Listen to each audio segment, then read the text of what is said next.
The rain hit the roof hard, making it hard to hear the soft cries of a little girl. Alara stood shaking in front of her father, Louis, who looked very angry. His face was filled with anger and disappointment. "Do you have nothing to say for yourself?" he shouted, his voice loud and scary. "I didn't mean for this to happen," Alara said, her voice shaking as tears filled her eyes. "Didn't mean to?" Louis yelled, slamming his hand on the table. "You've brought shame to this family. What will the neighbors say? How can you live in this town now?" Her mother, Isabel, crossed her arms and spoke in a cold voice. "A child like you doesn't belong here. You've embarrassed us. Leave." Alara's legs gave out, and she fell to the floor. She lashed her hands together, begging, "Please, Mama, I have nowhere to go." Louis pointed to the door, his hand firm. "Get out, now." The sharp pain of being rejected tore at Alara's heart. She stepped out into the rain. The cold raindrops mixed with her tears as she walked through the town's muddy streets. Every person she passed stared at her with judgment. The whispers behind her back cut through her already broken heart. Alara knocked on doors, hoping someone would let her in. But every time, the answer was the same. Doors slammed in her face. When she found an empty house and thought she could rest there, a man blocked her way. "Go away, kid," he said, not even looking at her with kindness. "Please, just one night," Alara begged, her voice shaking. "Not my problem," the man replied, shutting the door in her face. Exhausted, Alara found a park and sat on a cold, wet stone bench. She hugged herself tightly, her breath shaky from the cold and fear. As night fell, new dangers came. A group of men appeared from the shadows, their voices teasing and mean. "What's a little girl like you doing out here all alone?" one of them asked, stepping closer. Alara's heart raced, telling her to run. Even though her legs felt weak, she forced herself to move. Her bare feet slipped on the wet ground as the men chased her, their laughter echoing behind her. She managed to hide in a narrow alley, collapsing to the ground, her body shivering and wet to the bone. "Why does everyone hate me?" she whispered into the darkness, her tears mixing with the rain. Weak and tired, she fell asleep, her dreams haunted by her parents' cruel words. When morning came, it didn't get better. Alara felt sick and cold, her lips dry and her body aching. She sat under a tree, the storm still raging. A soft voice broke through her thoughts. "Child, what are you doing here?" Alara looked up, her vision blurry. An older woman stood over her, holding an umbrella. Alara tried to speak, but no words came out. She fainted into the woman's arms. "Don't worry, little one," the woman said gently. "I've got you now." The woman, named Grace, carried Alara to her small bakery on the corner of Main Street. Inside, the warmth of the fire and Grace's kindness made Alara feel a small flicker of hope she thought she had lost. As Grace took care of her, Alara began to cry. But this time, the tears felt different. For the first time, someone cared. Someone looked at her with kindness, not judgment. The next morning, Alara woke up wrapped in a thick blanket. The smell of freshly baked bread filled the air, making her realize how hungry she was. She hadn't eaten in days. Grace brought her a glass of warm milk and a slice of bread. "Here, eat," Grace said with a kind smile. "You need your strength." Alara reached for the food but froze. Her parents' harsh words filled her mind, making her feel unworthy. Tears ran down her face as she put the bread back on the table. "What's wrong, sweetheart?" Grace asked, sitting beside her. "I don't deserve this," Alara said softly, crying. "I'm ashamed of my family." Grace held Alara's hands and spoke gently. "Listen to me, child. No one deserves to be treated the way you were. You are still worthy of love and kindness." Over time, Alara started helping in the bakery. Though the work was easy, she felt nervous because of the stares and whispers from customers. "Who is that girl?" a woman whispered to Grace one day, looking at Alara suspiciously. "She doesn't look trustworthy." Grace's voice was sharp as she replied, "What I choose to do is my business. If you don't like it, you can go somewhere else." But not everyone was kind. One day, a man named Mr. Gregory, who owned the grocery store, came storming into the bakery. "Grace, we need to talk," he said, glaring at Alara. "Do you even know who this girl is?" Everyone says her family threw her out. Keeping her here will only bring you trouble." Alara stared at the floor, her heart breaking again. Grace stood tall and firm.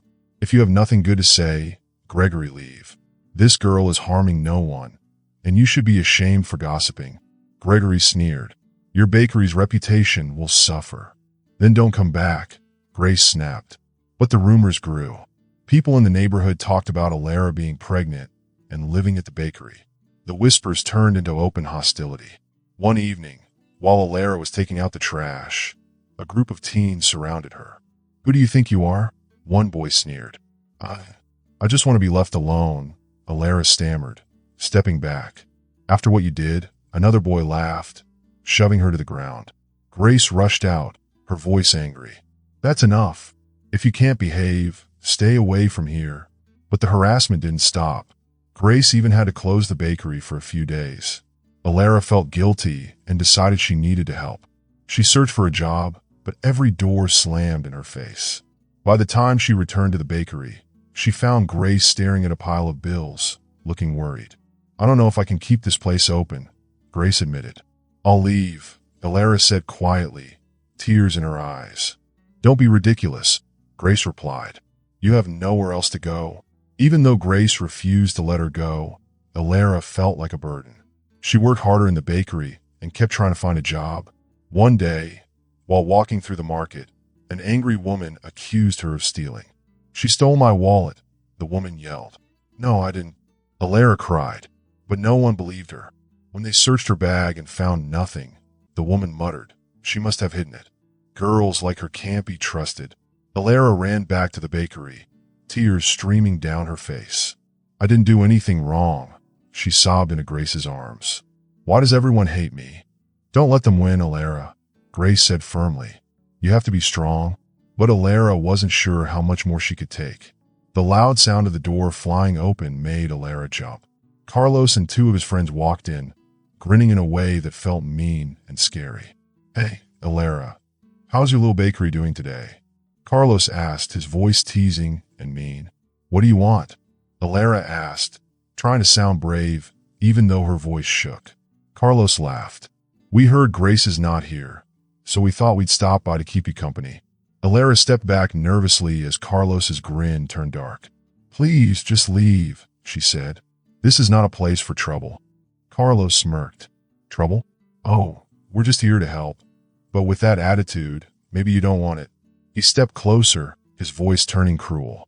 "Do you really think that baby of yours will have a chance in this world?" Terrified, Alara put her hands over her belly to protect her baby.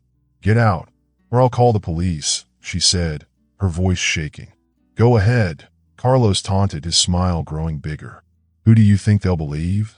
Before Alara could say anything, a strong, clear voice shouted from the doorway. "Get out of here right now." Grace stood there, holding a broom tightly, her eyes fierce and angry. Carlos chuckled and backed away. "Fine, but don't forget, this isn't over." He and his friends left, their threats lingering in the air. After locking the door, Grace sat beside Alara, her face softening.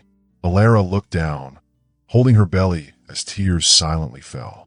"I don't know how to keep going," she whispered. "You must," Grace said firmly. "You're not just living for yourself now. That baby needs you. Don't let anyone take that from you." Deep down, Alara felt like her world was falling apart. She didn't know how much longer she could hold on. That night, Alara barely slept, her dreams full of scary nightmares. When morning came, dim light filled the bakery, but it no longer felt like a safe place. The whispers and stares from the neighbors had taken away her peace. "Take it easy today," Grace said gently as she kneaded dough at the counter. "Don't go outside." Alara fidgeted with a dish towel, looking down. "I can't just sit here, Grandma. I have to help you." Her voice was quiet, but had a hint of fear in it. Fear of the judgment outside. Grace paused, her face kind but firm. "Don't worry about me, child. Take care of yourself first." But Alara had already decided. That afternoon, she went to the market to buy ingredients for the bakery. While she was there, she ran into Helen, a mean woman known for her sharp words. "Well, look who it is," Helen said with a sneer as Alara hesitated by the vegetable stand. "I'm just here to buy some vegetables," Alara mumbled, avoiding Helen's harsh gaze. Still hanging around? I thought you'd have left town by now, Helen said, her voice dripping with disdain. People nearby started watching, their curious stares making Alara feel smaller and smaller. I don't want any trouble, Alara said softly, stepping back. Trouble? You are the trouble, Helen snapped. Walking around here with that belly, bringing shame on this neighborhood. Alara's eyes filled with tears. I just want to live in peace, she whispered. Peace? Someone like you doesn't deserve peace, Helen spat, her voice rising. Girls like you shouldn't expect forgiveness. The people nearby laughed, the sound cutting through Alara like a knife. Unable to take it anymore, she ran away, their cruel words echoing in her ears. That night, while Alara cleaned the bakery, the door creaked open. 3 men stepped inside.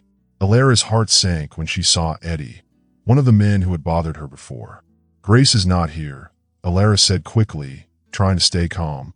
Eddie smirked. That's fine. We'll deal with you instead, he said as he stepped closer. Do you really think you could just stay here like nothing's wrong? We've told you before. You're not wanted. Please, I just want to work, Alara pleaded, her voice trembling. Work? You're the reason this place is losing business.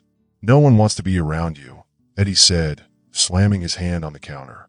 Alara jumped, fear gripping her. The other men started wrecking the bakery, knocking over racks and throwing fresh bread on the floor. Stop, please, Alara cried, tears streaming down her face. Eddie laughed as they walked out, leaving the bakery in ruins. Consider this a warning. Leave before things get worse. Alara fell to the floor, her hands shaking as she tried to pick up the ruined bread. Tears blurred her vision. When Grace returned and saw the mess, she was horrified. What happened here? Grace asked, her voice full of worry. I can't stay here anymore, Grandma, Alara said, her voice breaking. I'm just causing you more problems. Grace held Alara by the shoulders, her eyes fierce. You're not going anywhere. We'll get through this together. But Alara felt heavy with guilt. She knew Grace was tired, and the thought of being a burden hurt too much. 2 days later, Grace got a letter from the landlord. They had 1 week to pay the rent or lose the bakery. Grace tried to hide her worry, but Alara saw the sadness in her eyes. I'll leave, Grandma, Alara said quietly. Maybe if I go, they'll leave you alone. You're not leaving, Grace said firmly. This is your home, and no one's taking it from you. That night, Alara lay awake, staring at the ceiling. Her heart ached. I have to go, for you, Sophia, she thought, placing her hand on her belly. I'm sorry, Sophia, but I can't stay here. Before dawn, Alara packed her few things into a bag. She glanced at Grace, who was still asleep, and swallowed back her tears. She left a note on the kitchen table. Dear Grace, I can never thank you enough for everything you've done for me. But I can't stay here and keep causing you pain. I'm going to find somewhere else to go. I hope this will bring you peace, Alara took one last look around the room. She placed her hand on her belly. Sophia, we have to be strong. No one else is going to help us, she whispered. Then, with a deep breath, she stepped out and closed the door behind her. Alara wandered the streets until she found a rundown motel. The owner, a grumpy woman named Miriam, handed her a rusty key. Room 3. Don't bother me unless you're paying, Miriam said. The room was tiny, cold, and smelled old. Sitting on the bed, Alara thought about the warm bakery she had left behind. Now it was just her and Sophia. We'll be okay, she whispered, even though she wasn't sure if that was true. The next day, Alara walked all over town, looking for a job. But everywhere she went, people said no. Some said they weren't hiring, others said she was too young, and some didn't want trouble. Each rejection hurt, and people stared at her belly, whispering. When she got back to the motel, a group of kids laughed and pointed at her. She must have done something bad to get kicked out, one of them said. Alara's soft words didn't stop them from mocking her. That night, Miriam accused Alara of stealing money from her drawer. I didn't do it, Alara cried, but Miriam didn't believe her. You've got 24 hours to pay up or get out, she said, her voice harsh. Alara returned to her room, only to find her things scattered and her money gone. No, this can't be happening, she whispered, tears streaming down her face. She tried to tell Miriam, but Miriam wouldn't listen. Back in her room, Alara hugged her belly tightly. "I'm so sorry, Sophia," she said. "I can't protect you." The next morning, Alara left the motel with her few remaining things. She wandered the streets, hungry and tired. At a market, the smell of fresh bread made her stop. "Do you have any leftover food?" she asked the vendor softly. The woman sneered. "Go ask somewhere else." That evening, Alara sat on a bench in a park, holding her belly as tears fell. "Sophia, I'm so sorry," she whispered. A group of kids passed by, laughing and pointing at her. One boy threw a small stone at her. Alara stayed quiet, her head down, as the laughter echoed around her. That night, she found an alley to rest in. The cold wind bit at her, and her thin jacket didn't keep her warm. She curled up tightly, trying to sleep, but the chill and hunger wouldn't let her. Then, she heard footsteps. At first, she thought it was just someone passing by, but they stopped in front of her. Slowly, she looked up and saw a familiar face. "Alara." The voice was full of worry. It was Grace, holding a flashlight and an old umbrella. "Miss Grace?" Alara's voice cracked. "Child, do you know how scared I've been?" "I've been searching everywhere for you," Grace said, her voice shaking as she knelt down. She gently held Alara's face, her hands trembling. Alara was crying, tears running down her face. "You don't understand, Grace. You're like family to me. I'd never leave you no matter what," she sobbed. Grace hugged her tightly, holding her close as if she might disappear again. They stood there in the cold night, hugging, as Alara's cries mixed with the soft drizzle of rain. Even though it was chilly, Grace's arms made Alara feel warm, like she had found something she thought she had lost forever. "I told you before, Alara," Grace said, her voice strong even though she was emotional. "We'll face everything together. You don't have to handle this alone." Alara nodded through her tears, her heart full of gratitude. "I'm so sorry I left. I didn't mean to hurt you." "Don't say another word," Grace said kindly but firmly. "What matters is that you're safe now." The next morning, Alara and Grace returned to Grace's small bakery. Though they still had many problems, the bakery felt like a safe place. Grace cleaned the counter carefully, and Alara helped with the baking. Even though Alara's hands were small and she was just learning, she worked hard. "I'll do everything I can to help, Miss Grace. Things will get better soon," Alara said, her voice full of hope. For the first time in weeks, Grace smiled. It was a real smile, not a tired one. "That's right, Alara. As long as we stick together, nothing can stop us." Over time, even though some neighbors whispered and stared, Alara ignored them. She focused on helping at the bakery and preparing for Sophia, the baby she was expecting. Slowly, the bakery became a happy place again. The smell of fresh bread brought old customers back. Alara worked at the front counter, greeting people with a bright smile. She was more confident now and enjoyed meeting new people. One day, she looked at Grace and said, "Thank you, Miss Grace. I wouldn't have made it without you." Grace put her hand on Alara's and said warmly, "You're family, Alara. Family always sticks together." Under the roof of the little bakery, they built a simple, happy life. They helped each other through every challenge. 13 years passed. Alara had left her parents' house so long ago, and now she was a strong, independent woman.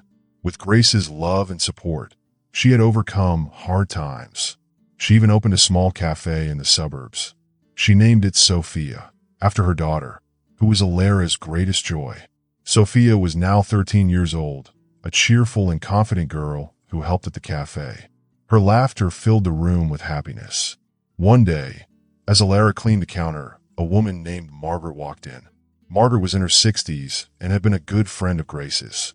She carried an envelope filled with old photographs. "Alara, look at what I found while cleaning my house," Margaret said with a big smile. Grace was so beautiful when she was younger. She spread the pictures on the counter. Alara looked at them, a smile forming on her face. "She was the most amazing person I've ever known. Without her, Sophia and I wouldn't be here today," Alara said, her voice full of love.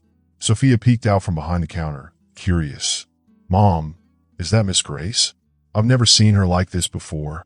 "Yes, sweetheart," Alara said softly, brushing Sophia's hair. She did so much for me and for you too. Just then, the bell above the cafe door chimed. Alara looked up and froze. An older woman with snow-white hair and a lined face stood hesitantly in the doorway. Her weary eyes met Alara's. "Mom," Alara whispered, her voice shaky. The woman nodded, tears in her eyes. "Yes, Alara, it's me." The room fell silent. Margaret quietly stepped back, sensing the tension. Sophia looked at the woman, then at her mother, unsure what was happening. Alara's voice was cold and sharp. "What are you doing here? After 13 years, you think you can just show up and pretend nothing happened?" Eleanor, Alara's mother, lowered her gaze. Her voice was soft. "I know I have no right, but I can't live with this guilt anymore. I came to ask for your forgiveness." Alara let out a bitter laugh, tears filling her eyes. "Forgiveness? You threw me out like I was nothing. You cared more about family reputation than your own daughter. Now you want forgiveness? Words can't erase all the pain." Sophia tugged at Alara's hand. "Mom, who is she?" Alara's voice softened as she replied, "She's your grandmother." "My grandmother?" Sophia said, surprised. She turned to Eleanor. "Is that true? Are you my mom's mother?" Eleanor fell to her knees, crying. "Yes, sweetheart, I am. I made a terrible mistake. I left your mom when she needed me most. I've regretted it every day since. I'm so sorry." Sophia stepped back, confused. "Mom, why did she leave you?" Alara knelt down and hugged Sophia tightly. "I'll explain everything, but not now." Eleanor slowly stood, her hands trembling. "Alara, I don't expect you to forgive me right away, but I'll do anything to make things right." Alara's voice was filled with pain. "It's not that simple. 13 years is a long time. I had to start over with nothing. You weren't there when I needed you most. I don't know if anything can fix that." Margaret, who had been watching quietly, spoke gently. "Alara, forgiving someone doesn't mean forgetting. It's about letting go of the pain for yourself." Alara sighed, her daughter's words touching her heart. Slowly, she began to let Eleanor back into her life. Grace, always kind and wise, helped by inviting Eleanor to join them for meals or chats after work. Eventually, Alara and Eleanor sat down to talk. Eleanor admitted, "We were wrong. Your father regretted what happened, but his pride kept him from saying so. He's gone now, and I'm all alone. I want to fix things with you." Alara's voice cracked. "I can't forget what happened, but I'll try to forgive for Sophia and Grace's sake." From then on, Eleanor worked hard to rebuild their relationship. Sophia's bright smile and innocent questions helped bring them closer. Over time, they became a family again, not perfect, but filled with love and hope. At a special event at the cafe, Alara spoke to everyone. "Life is hard, but if we keep trying, we can find hope. I'm thankful for Grace, who saved me, and for my mom, who was trying to make things right." Eleanor hugged Alara with tears in her eyes. "I'm so proud of you, Alara." Under the roof of Sophia Cafe, old wounds began to heal, and love brought them together. The story reminds us that forgiveness and kindness can make even the darkest days brighter. If you enjoyed this story and would like to see more content like it, I encourage you to subscribe to my channel. By subscribing, you'll stay updated on all our latest, inspiring and heartwarming stories and have the opportunity to engage with our growing community. Additionally, I would love to hear your thoughts and feedback in the comment section below. Thank you for your support, and I look forward to sharing more captivating narratives with you.